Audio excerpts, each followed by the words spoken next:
का टॉपिक है मुख्य नदियां, सहायक नदियां, नदी तंत्र और बेसिन द्रोणी। ये बहुत ही कंफ्यूजन होता है, इस चारों की परिभाषा क्या होती है और मुख्य नदी किसे कहते हैं, सहायक नदी किसे कहते हैं, नदी तंत्र किसे कहते हैं और बेसिन द्रोणी किसे कहते हैं। ठीक है, बात करते हैं मुख्य नदी।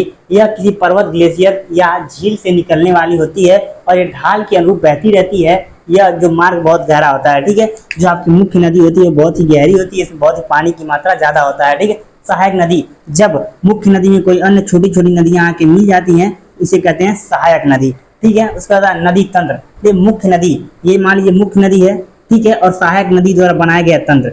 ये मुख्य नदी और छोटी छोटी जो नदी है सहायक नदी, इसको जो बनता है इसको कहते हैं नदी तंत्र। ठीक है, कहते हैं इसको नदी तंत्र। उसके बाद आपका आता है बेसिन या द्रोणी। किसी नदी द्वारा जहां तक सिंचाई किया जाता है उसे बेसिन द्रोणी कहते हैं। यानी कि मान लीजिए ये नदी है और इसकी छोटी छोटी शाखाएं हैं, इसके द्वारा वहां पे खेतों की सिंचाई होती है। इस पूरे भाग को जहां तक सिंचाई की जाती है नदी के द्वारा इसे कहते हैं बेसिन द्रोणी। बेसिन बोलते हैं या द्रोणी बोलते हैं। ठीक है, ये था आपका मुख्य नदी, सहायक नदी, नदी तंत्र, बेसिन द्रोणी।